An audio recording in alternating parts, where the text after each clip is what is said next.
The KardiaMobile 6L EKG recording device. Is this worth your money?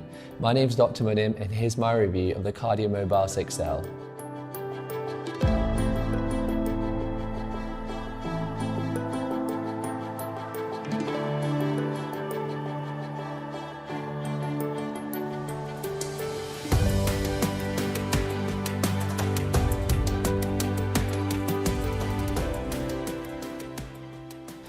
Well, the answer is potentially yes. It depends on why you are buying it. Are you using it to screen yourself from heart-related problems, or are you using it because you actually have symptoms and you need a diagnosis? In this review, let's take a look at what makes this device unique and whether it's right for you. Just a heads up, you'll hear me use the terms ECG and EKG interchangeably. These terms refer to the trace of your heart that this device generates. They are one and the same thing, so different parts of the world refer to the trace in different terms. In the USA, it's more common to use the term EKG. So first off, let's start with the way it actually works. It measures about the size of your palm, and it picks up electrical signals that come off from the heart all across the body. And it does that through 3 plates, so the 2 plates at the front here and the 1 plate at the back. It then sends a high-frequency sound transmission to your mobile phone, and the mobile phone then picks up the trace of your heart. I have to say, I think setting this up has been an absolute breeze, and it must be one of the highlights of using this little device. Kardia have made this device incredibly intuitive to use. You set up your account, the app asks for your name, your height, your sex, and then you're pretty much good to go. You can also connect the app to services like Google Fit, where data such as your weight and an automatic calculation of your body mass index are sent. It also allows you to put in your blood pressure manually. There's a section on the app to type in your medications, just as a reminder to yourself. That medication part is a little hit and miss, and more on this later. Using the actual device, I think, is where the Kardia device shines. It is very clear on what it's trying to help you to achieve, to tell you whether your heart is currently in atrial fibrillation or not. And maybe we should just take a moment to talk about atrial fibrillation, because it's this term that's thrown around by so many medical devices companies, and it can be a little bit confusing. So let's talk through that. So your heart is the greatest band in the world, and I'll explain exactly why. So the heart is basically composed of 4 chambers. You have 2 at the top and 2 at the bottom. Blood goes into one chamber, into the next chamber, and then out the other way. And it does the same on the other side. And through doing that, the blood is coordinated to move through each of those chambers, and it circulates around the body. Now, to make sure that that all happens without any problems, we're going to assume that there is a musician in each of those chambers.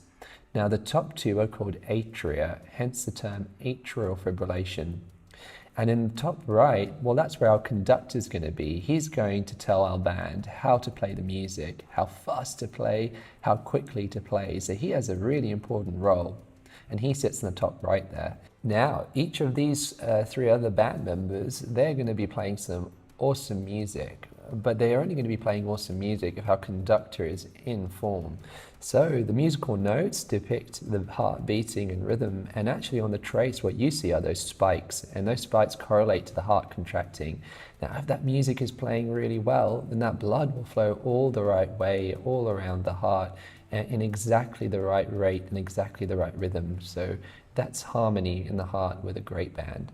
But sometimes things can go wrong, and the conductor isn't quite on form. He's sending all sorts of signals in atrial fibrillation to our band members, and they are really confused.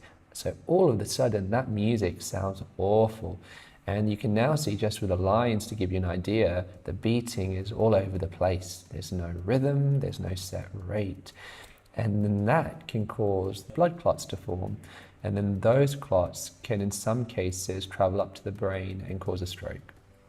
And that's a basic description of atrial fibrillation. So using your device is as simple as opening up the app, making sure that you selected the 6-lead ECG or the single-lead ECG, putting 2 fingers, so just here, either side, and holding it really still for 30 seconds for the device to eventually show up the trace. Now, the 6L's claim to fame is that it can take 6 different leads of the heart. But what does that actually mean? So let's talk through that. So the term lead is actually a slightly confusing one, but for the purposes of this, I want you to understand a lead to be a view. It's a view, a snapshot of one part of the heart itself. And the more different views you get, the more information about the heart you get. So when you have 6 different views or 6 different leads, then you get a much greater idea of exactly how the heart is beating than if you were to only look at it from one side. For the 6-lead ECG, it tells you to touch your knee or your ankle, and I found that a little bit buggy. On my knee, it was rarely picking up the trace properly, but on the ankle, it was totally fine. I wonder whether it's actually related to hairy legs. So if you've got hairy knees and hairy ankles, you might have a problem unless you wax them. So once the trace is done, it will tell you whether you've got a normal rhythm or whether it's atrial fibrillation. You have to interpret the normal rhythm finding with a little bit of caution. Kardia have not explained to what extent the app is accurate with picking up on the very subtle things sometimes that might indicate an abnormal rhythm. So this highlights one of the most important aspects of using devices like this. If you have symptoms, always consult with a trained healthcare professional and do not take this device's findings as gospel. Although the device's focus is on helping to diagnose atrial fibrillation, I think the trace itself can give a trained healthcare professional a lot of useful data, a lot more than I had initially realized just by looking at the box on the outside.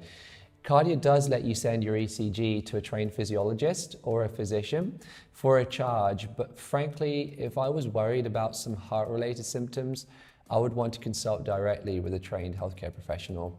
They might need to examine you, have a listen to your heart, check your vitals. And so many times, diagnosing heart-related problems is taking the whole person into account with multiple different factors. It's not just the ECG or EKG alone. A really neat feature of the app is that it allows you to email a password-protected version of the ECG to your own physician of choice, which is a nice little touch. There is also a premium service, and this currently allows you to store your data in the cloud. It covers you for replacement devices should you lose it, though not in all countries, and it will trace your medication and also give you a personalized monthly heart health report. One of the least impressive features of the premium package is medication tracking. It felt cumbersome to use, and at the moment it's really targeted towards the US pharmaceutical market, from what I can tell. For other users around the world, you might find it hard to find your medications on Kardia's list because the terminology used for medicines is a little bit different. So a good example of this would be in the UK, we might refer to a certain medication as paracetamol or Calpol for children, but actually in the United States, it's called acetaminophen, and it doesn't matter which way you try to search it on Kardia's list, you don't find the medication that you want. And that's a little bit disappointing, actually. So, is this little device worth your money? Well, as part of routine health screening, I'm not convinced that this device is as much benefit to your health as it advertises to be. Although atrial fibrillation is one of the most common abnormal sustained rhythms, its overall prevalence, for example, in England, is only around 2.5%. And in one population study, your lifetime risk was around 26% for men and 23% for women at the age of 40. So in other words, the chances of you not getting this condition far outweigh you ever getting it. So am I going to use this device every single day to check that I've gone into atrial fibrillation? Am I going to use it every single week to check that I'm not in atrial fibrillation if I have no other symptoms? Probably not, and I haven't. To be honest, this device has been collecting dust on my shelf for the last few weeks since I first used it. I may want to check it once every few months, and if that's what you want to use this device for, then maybe it's a useful purchase. But because it's otherwise so limited in the types of abnormal rhythms of the heart that it can pick up at this stage, I'm not terribly convinced that this is a worthwhile purchase for atrial fibrillation detection alone. Where it does come into its own, though, is in people who may be experiencing symptoms suggestive of having abnormal heart rhythms, like atrial fibrillation. And some patients, for example, might get palpitations, the feeling that the heart is running too fast or too slow or skipping a beat. And certain abnormal rhythms can be really difficult to pick up on in an otherwise completely healthy individual because the abnormal beating is so fleeting, it just comes and goes very quickly. So to be able to capture the electrical activity of the heart from 6 views in a moment is incredibly useful and actually could be really helpful in helping your doctor clinch the diagnosis.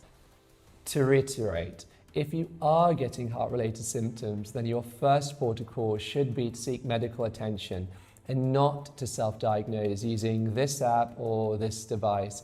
Get medical advice and then, under the advice and guidance of a doctor, use this device. Remember, there are a growing number of devices out there now that will measure your heart's electrical activity, but few will measure it from so many different angles, so quickly and so easily. And this is where this device shines. Overall, the KardiaMobile is a pleasure to use, but for now, only buy it if your doctor needs some data to help with your diagnosis, or you reckon you might only ever use it once in a while to check that the heart isn't ticking erratically. I'm Dr. Munim, and this was my review of the KardiaMobile. I really hope you found it useful, and if you did, hit the subscribe button. See you at the next video.